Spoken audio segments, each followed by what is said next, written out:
किंतु माता, हम प्यासे हैं। क्या हमें आपके ग्राम के इस कुएं से जल प्राप्त हो सकता है? इन पथिकों को मैं दूषित जल पीने के लिए कैसे दे सकती हूँ? जल? तुम भी कैसा अनुरोध करते हो अनुज? माता हमारे लिए जल थोड़ी ना निकालेंगी, वो तो हम स्वयं भी निकाल सकते हैं ना।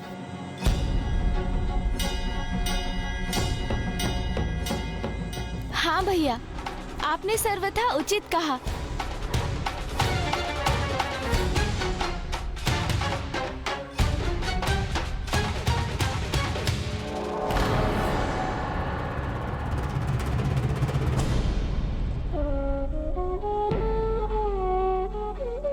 माता, मुझे कुएं तक जाने का मार्ग दीजिए।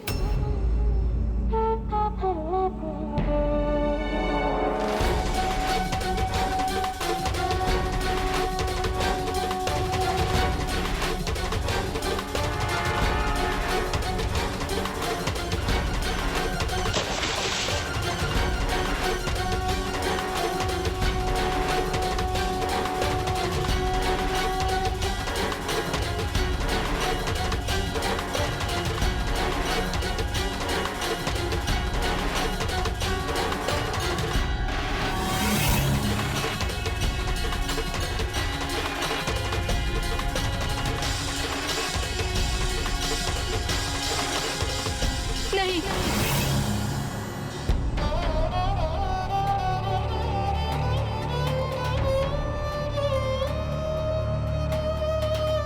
क्या हुआ माता? उस जल का पान मत कीजिए ब्राह्मण देवता, दूषित है ये जल। यदि आप इसका पान करेंगे तो आप भी अस्वस्थ हो जाएंगे। ये तो सत्य है, ये जल तो वास्तव में बहुत दूषित है। हमारे ग्राम में महामारी फैली हुई है ब्राह्मण देवता, यहाँ पे सभी अस्वस्थ हैं। भोजन, जल सब दूषित हो गया है ब्राह्मण देवता, सब नष्ट हो गया है। मेरा पुत्र संजय, वो भी रोगग्रस्त होकर बहुत कष्ट में है।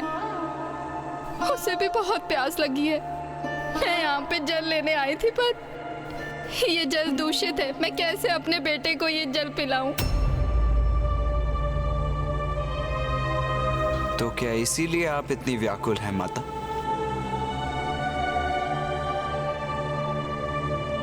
किंतु इसमें इतना विचलित होने की कोई आवश्यकता नहीं। जब कुछ मैला हो जाता है तो आप क्या करती हैं माता? उसे स्वच्छ करती है ना? तो उसी प्रकार यदि ये जल दूषित है तो इसे भी निर्मल बना लीजिए। निर्मल बना लो? किंतु कैसे? माता, आप एक कुशल गृहिणी हैं और अपने गृह की देखरेख कैसे करनी है ये आपको ज्ञात है, और इस प्रश्न का उत्तर आप स्वयं दे सकती हैं। किंतु अस्वस्थ होने के कारण आपकी बुद्धि ये उपाय नहीं सुझा रही है। अच्छा ये बताइए माता कि आप अपने पुत्र संजय के लिए जल को किस प्रकार तैयार कर सकती हैं?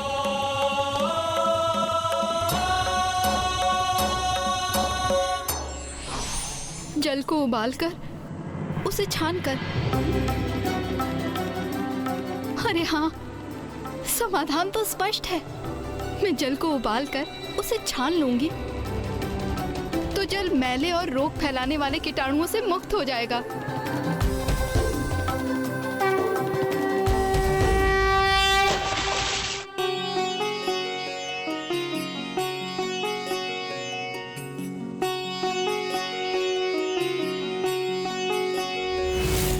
संकट के मेघ जब धरती पे छाए, ऐसी घड़ी में बस गजानन बचाए।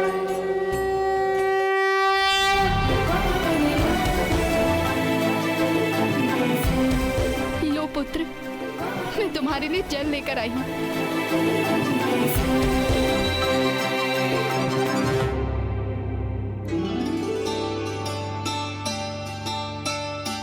माँ, आपको भी प्यास लग रही होगी ना? आप भी जल ग्रहण कर लीजिए ना।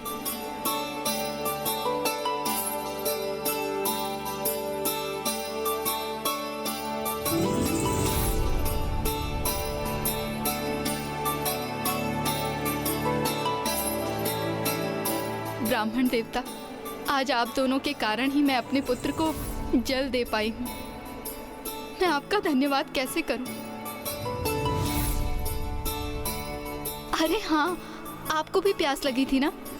मैं अभी आपके लिए जल उबाल कर लेकर आती हूँ। नहीं नहीं माता, हम तो जल बाद में ग्रहण कर लेंगे, किंतु आपके पड़ोसी भी अस्वस्थ हैं, तो हमसे पूर्व उन्हें जल की आवश्यकता है।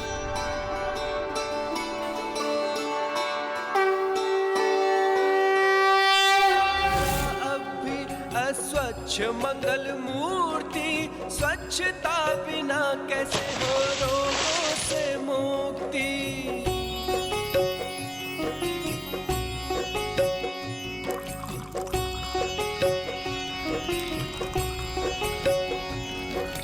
जल को भी दूषित होने से बचाया, शुद्ध जल को देखो है जन जन ने पाया। घर द्वार स्वच्छ हो कहते गजानन, स्वच्छता का मंत्र सबने किया है धारण। काया संग नगर ग्राम कर रहे हैं निर्मल, मिल रहा सबको है अद्भुत सबल। काया कल्प देख कर सब है अचंभित, सबको कुशल देख गजानन विपुलकित।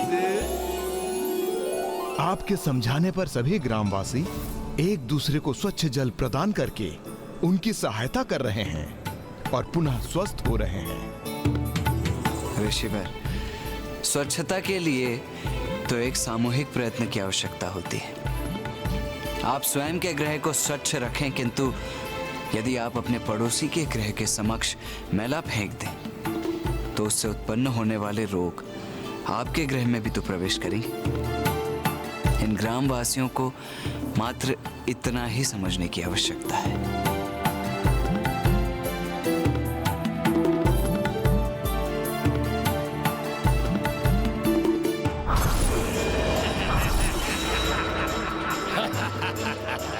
सब कुछ हमारी योजना के अनुसार ही हो रहा है। हमारा मैला विषैला जल रोगों का विस्तार कर रहा है। हाँ तरल, जब तक मेला रहेगा हम फलते फूलते रहेंगे और आलस्य के अवगुण के कारण यहाँ के वासी अपने स्थान को कभी स्वच्छ नहीं करेंगे। इसलिए हमारी योजना सफल होकर रहेगी। ब्राह्मण देवता, आप दोनों हमारे ग्राम में एक वरदान के जैसे आए हैं। आपके आगमन के साथ ही हम सभी स्वस्थ होने लगे हैं। कृपा करके बताएं कि हम आपके लिए धन्यवाद स्वरूप क्या करें। माता, हमने तो कुछ भी नहीं किया है। जो कुछ किया है आपने तो स्वयं किया है और आगे भी करना होगा। हम तो मात्र यहाँ पर आपका मार्गदर्शन करने आए हैं। स्वच्छता एक दैविक गुण है और आपका ये ग्राम दैविक प्रभावों से इसीलिए रिक्त है क्योंकि यहाँ स्वच्छता का अभाव है।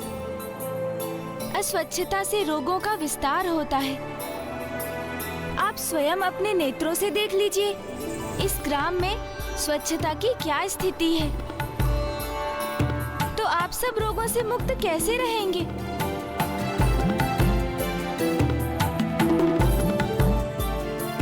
मैं समझा नहीं, हमें करना क्या होगा ब्राह्मण देवता?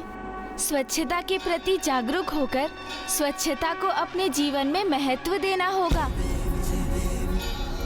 क्योंकि हमारे शरीर रूपी मंदिर में परमात्मा के अंश अर्थात हमारी आत्मा का वास है। इसीलिए अपने शरीर को स्वच्छ रखना ये हमारा परम कर्तव्य है। सर्वप्रथम अपनी दिनचर्या को नियमित कीजिए और अपने शरीर को स्वच्छ कीजिए। ऐसे कल्याणकारी और अनमोल वचन कहने वाले ये दिव्य बालक हैं कौन और अकस्मात कहाँ से आए हैं? अवश्य, और उसके लिए कुएं के जल को उबालने के स्थान पर हम उसमें फिटकरी का प्रयोग कर जल को उसके स्रोत में स्वच्छ कर सकते हैं, क्योंकि फिटकरी जल के सभी मैले तत्वों को सोखकर जल को स्वच्छ करेगी और उसके उपरांत कुएं के तल में जाकर स्वयं स्थित हो जाएगी। मैं अभी यह कर देता हूं ऋषिवर।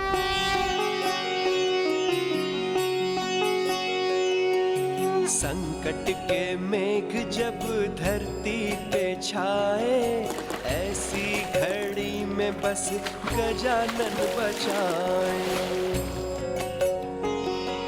स्वच्छता का ज्ञान देने को है आए, जन जन को देखो है गणपति भाई। अब कुएं का जल पूर्ण रूप से स्वच्छ हो गया। कुएं का जल पूर्ण रूप से स्वच्छ हो गया। जल स्वच्छ हो गया। जल स्वच्छ हो गया। अब हम कुएं के जल का पान कर सकते हैं। अब आप सभी जाइए और उस कुएं के स्वच्छ जल से स्नान कर लीजिए। शुद्ध जल को देखो है जन जन ने पाया, घर द्वार स्वच्छ हो कहते गजानन। स्वच्छता का मंत्र सबने किया है धारण, कायाकल्प देख कर सब है अचंभित, सबको कुशल देख गजानन विपुलकित। अब शरीर तो स्वच्छ हो गए, किंतु जहाँ शरीर का वास है अर्थात आपका गृह, उसे भी तो स्वच्छ बनाइए। फिर जिस स्थान पर आपका गृह है अर्थात आपका ग्राम और नगर, उसे भी तो स्वच्छता प्रदान कीजिए। सर्वप्रथम आप सभी अपने गृहों में गौमूत्र छिड़किए, फिर अहाते पर गौ माता का गोबर लीपिए, जिससे आप सभी के गृह कीटाणु रहित होंगे और वहाँ की सभी नकारात्मक प्रवृत्तियों का नाश होगा।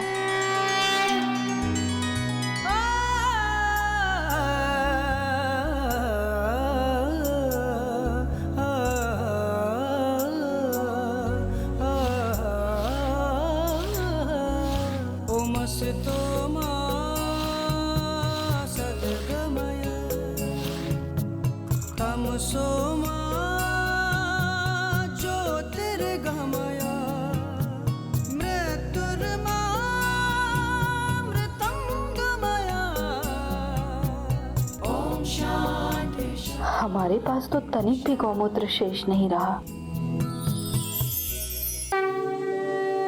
ओम जयंती मंगला काली भद्रकाली कपालिनी, जानकी, दुर्गा क्षमा शिवा धात्री स्वाहा स्वधा नमोस्तुते। क्या हुआ जानकी? वो मेरे पास मेरे गृह को शुद्ध करने और कीटाणु रहित करने हेतु पर्याप्त मात्रा में गौमूत्र नहीं है। तुम चिंता मत करो जानकी, मैं अपने गृह को शुद्ध कर चुकी हूँ और मेरे पास अतिरिक्त गौमूत्र शेष है। तुम ये ले लो।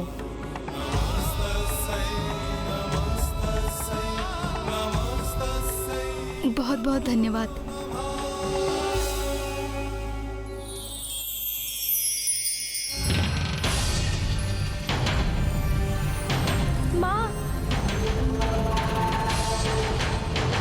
नहीं नहीं, ये मात्र मेरा भ्रम है। माँ ने तो यहाँ आने से मना कर दिया था। भैया, इस पवित्र लेप से इस ग्राम के गृह शुद्ध हो रहे हैं, किंतु अब इस स्वच्छता से गरल और तरल को कष्ट पहुंचेगा। ये कैसी दुर्गंध है?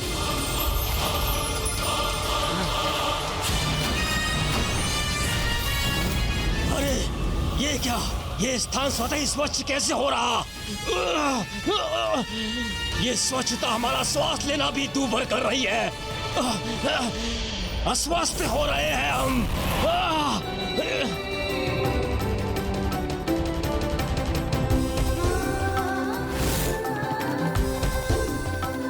प्रभु, हम सब भी इस कार्य में सहायक बनना चाहते हैं। हमें भी कोई कार्य सौंपिए ना। तुम सभी बालकों के लिए एक अत्यंत विशेष कार्य है मेरे पास। सर्वप्रथम इस ग्राम पर मंडराने वाले कीटाणुओं को नष्ट करना होगा।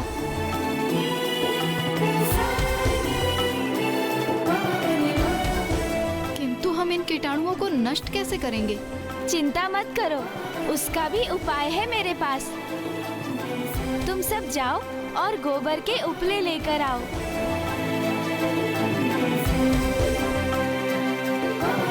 इस ग्राम की स्वच्छता तो हो गई, किंतु जो मैला ग्राम के मार्ग में स्थापित है उसका क्या करें?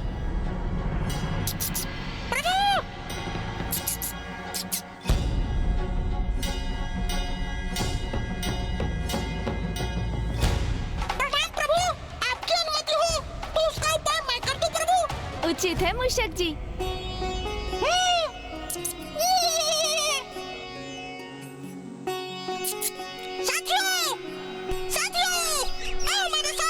संकट के मेघ जब धरती पे छाए, ऐसी घड़ी में यहाँ की स्वच्छता आरंभ हो बचाए। स्वच्छता सर्वत्र देखो, हाँ, किधर से? एक भी माल का काम नहीं रहना चाहिए यहाँ। और तीव्रता से स्वच्छ करो, हाँ, सर्वत्र स्वच्छ करो। अस्वच्छ मंगल मूर्ति, स्वच्छता बिना कैसे हो रोगों से मुक्ति। ब्राह्मण देवता, आपके कथनानुसार हमने अपने गृह गोमूत्र और गोबर से शुद्ध कर लिए हैं।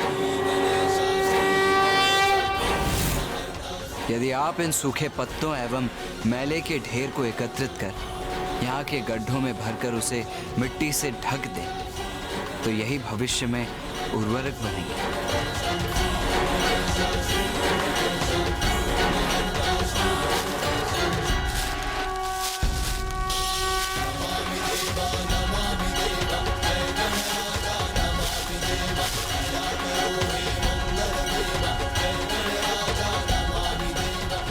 कल संक्रांति का पर्व है और संक्रांति से एक दिवस पूर्व एक बड़ी अग्नि प्रज्वलित कर वातावरण को शुद्ध किया जाता है, समस्त नकारात्मकता को दूर किया जाता है।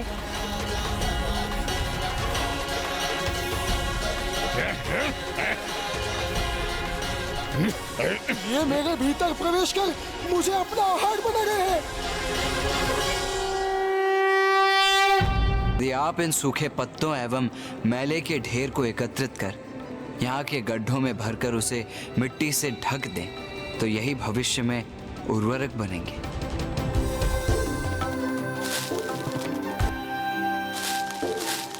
अरे वाह, इससे तो एक पंथ दो काज हो गए, गड्ढे भी भर गए और भविष्य के लिए उर्वरक की व्यवस्था भी हो गई।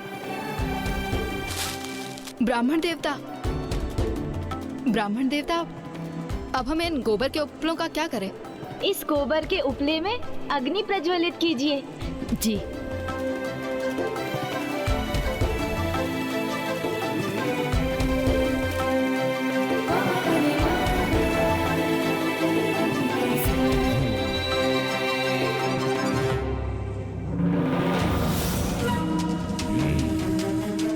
ये क्या हो रहा है?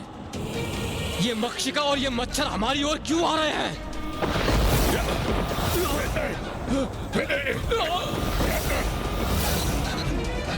ये कौन अदृश्य वार करके हमें प्रताड़ित कर रहा है? हमारा आकार क्यों घट रहा है? हमारे कीटाणु ही हम पर आक्रमण कर रहे हैं।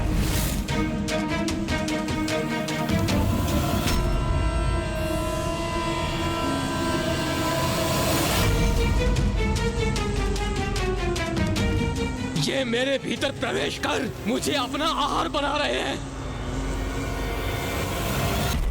कल संक्रांति का पर्व है और संक्रांति से एक दिवस पूर्व एक बड़ी अग्नि प्रज्वलित कर वातावरण को शुद्ध किया जाता है, समस्त नकारात्मकता को दूर किया जाता है और इस पर्व को लोहड़ी, पोंगल, बोगी आदि के नामों से भी मनाया जाता है। तो अब हम नीम वृक्षों के पत्रों और छाल से अग्नि प्रज्वलित कर कीटों और रोगों का नाश करेंगे, उन्हें सदा सदा के लिए दूर करेंगे जिससे ये ग्राम सदा समृद्ध रहे और आप सभी निरोग रहें।